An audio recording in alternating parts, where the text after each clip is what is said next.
Bismillahirrohmanirrohim. Assalamualaikum warahmatullahi wabarakatuh. Jumpa lagi dengan saya Dwi Swartini dari SMA Negeri 32 Jakarta. Kali ini kita akan mempelajari topik tentang pertumbuhan dan perkembangan pada hewan. Adapun tujuan pembelajaran kali ini adalah siswa dapat menjelaskan pertumbuhan dan perkembangan pada hewan serta membedakan pertumbuhan embrionik dan pasca embrionik.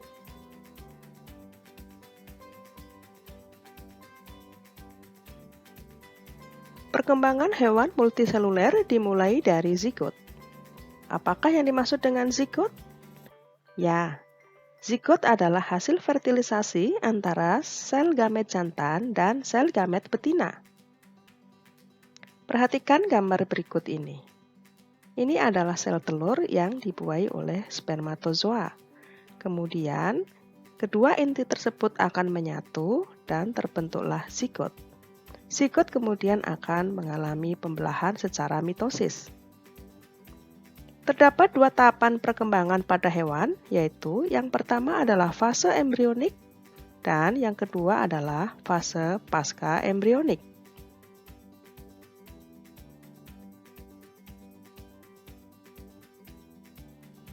Yang pertama adalah fase embrionik.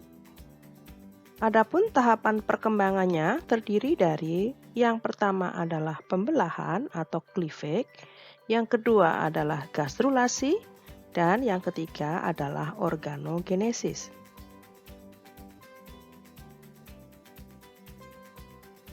Tahap yang pertama adalah pembelahan atau dikenal dengan cleavage. Zigot selanjutnya membelah secara mitosis dari 1 menjadi 2 sel, 4 sel, 8 sel, 16 sel, dan seterusnya. Pembelahan zigot berlanjut membentuk morula. Pada umumnya, morula terdiri dari 32-64 sel. Selanjutnya dari morula akan terbentuk blastula. Perhatikan gambar berikut ini. Ini adalah gambar tentang zigot yang telah membelah menjadi 2 sel, kemudian menjadi 4 sel, 8 sel, selanjutnya membentuk morula. Morula ini ditandai dengan sel-sel yang ukurannya kecil, berbentuk bulat seperti buah anggur.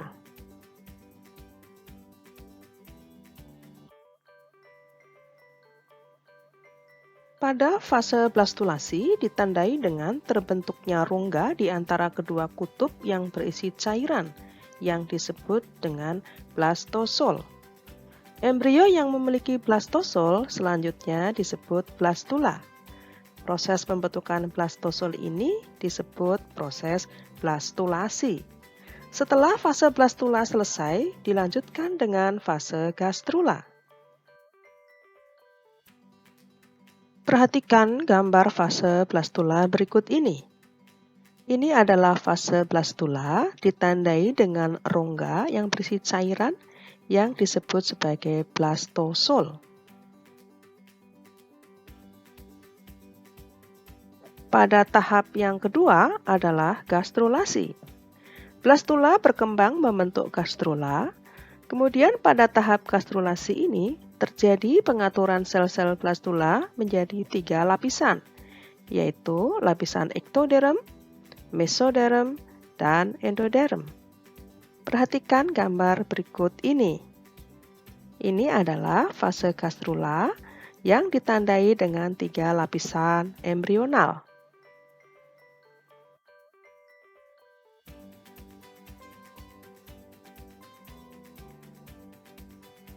Tahap yang kedua adalah gastrulasi. Pada proses gastrulasi ini, terjadi proses invaginasi atau pelekukan ke dalam. Akibatnya, sel-sel terus tumbuh ke arah dalam sehingga terbentuk rongga baru yang disebut dengan gastrosol atau argenteron. Selama gastrulasi berlangsung, terjadi proses diferensiasi yang ditandai dengan hilangnya blastosol. Lubang pelekukan itu disebut blastopor yang kemudian akan menjadi anus dan mulut. Pada perkembangan selanjutnya, gastrosol atau arkenteron akan menjadi saluran pencernaan pada hewan vertebrata dan beberapa invertebrata. Perhatikan pada gambar berikut ini tentang perkembangan zigot sampai dengan gastrula.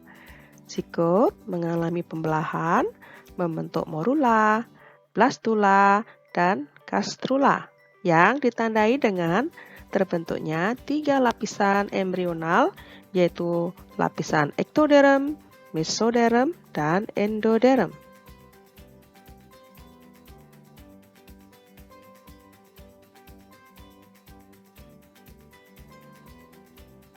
Pada akhir gastrulasi akan terbentuk 3 lapisan embrional, yaitu lapisan ektoderm, mesoderm, dan endoderm. Organisme yang memiliki 3 lapisan embrional ini disebut organisme triploblastik. Siapakah organisme triploblastik itu? Ya, benar, yaitu organisme selain Porifera dan Colelenterata. Sedangkan organisme yang pada tahap gastrula ini memiliki hanya 2 lapisan embrional, yaitu ektoderm dan endoderm, disebut organisme diploblastik, yaitu filum Porifera dan Colelenterata.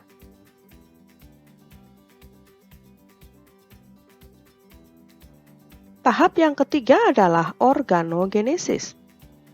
Tahukah kalian apakah organogenesis itu? Ya, benar. Organogenesis adalah tahap pembentukan organ. Nah, setelah gastrulasi selesai, lapisan ektoderm, mesoderm, dan endoderm akan mengalami diferensiasi menjadi jaringan-jaringan khusus yang akan berkembang membentuk berbagai organ. Lapisan ektoderm akan berkembang menjadi sistem saraf, sumsum tulang belakang, bola mata, hidung, dan sebagainya.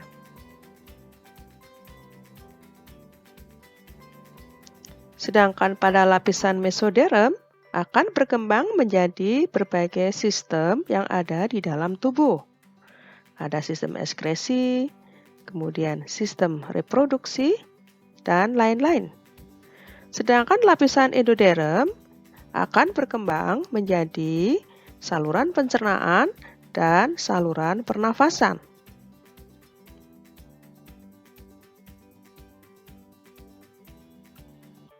Fase yang selanjutnya adalah fase pasca embrionik.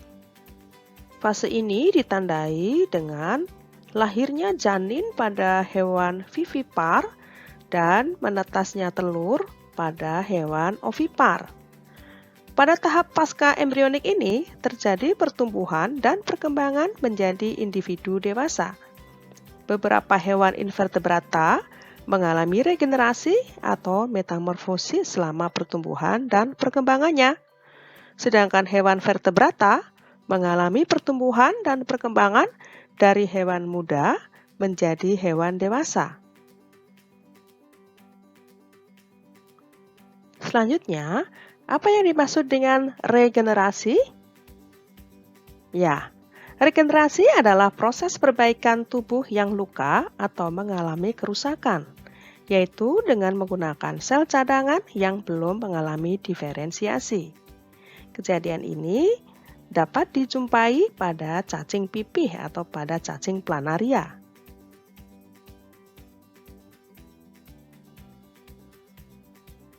Yang selanjutnya adalah metamorfosis. Apa yang kamu ketahui tentang metamorfosis? Ya, benar. Metamorfosis adalah perubahan ukuran, bentuk, dan bagian-bagian tubuh hewan dalam tahap-tahap kehidupannya dari muda menuju dewasa. Sekarang kita akan mempelajari metamorfosis pada serangga. Berdasarkan perkembangannya, serangga dibedakan menjadi 3 macam, yaitu serangga yang bermetamorfosis sempurna atau dikenal dengan holometabola, misalnya pada kupu-kupu, Coleoptera, lalat, dan nyamuk. Yang kedua adalah hemimetabola atau serangga yang bermetamorfosis tidak sempurna, seperti belalang, jangkrik, kecoa, dan laron. Yang ketiga adalah serangga yang tidak bermetamorfosis atau dikenal dengan ametabola, misalnya pada kutu buku. Pada serangga ini, telur berkembang menjadi imago atau menjadi dewasa.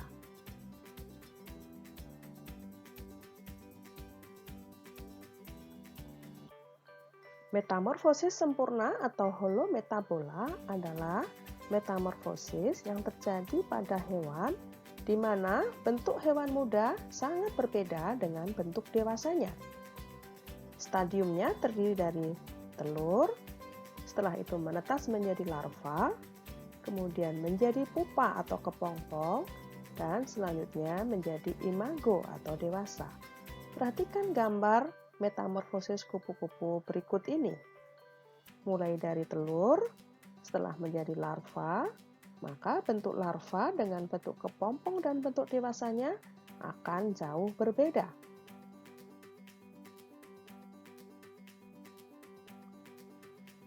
Yang selanjutnya adalah metamorfosis tidak sempurna atau hemimetabola. Apa cirinya? Ya, bentuk hewan muda mirip dengan bentuk dewasanya. Stadiumnya terdiri dari telur, kemudian nimfa, dan imago. Perhatikan contoh metamorfosis tidak sempurna berikut ini. Pada belalang, antara belalang muda dengan belalang dewasa hampir sama bentuknya.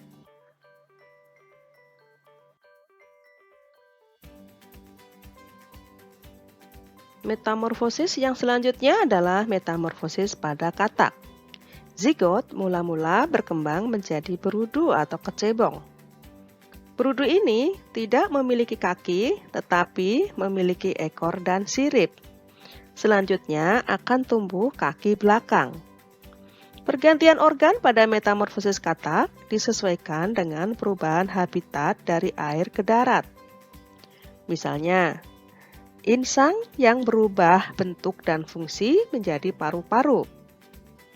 Berudu yang mula-mula tidak berkaki tumbuh menjadi katak yang berkaki, serta hilangnya ekor. Masih ingatkah mengapa ekor katak hilang? Ya, benar. Ini karena ada aktivitas lisosom yang menghancurkan isi sel pada ekor tersebut, yang dikenal dengan istilah autofagi. Hal ini hampir sama dengan hilangnya selaput di antara jari tangan dan kaki manusia saat masih berada di dalam perut atau masih berada pada masa embrio.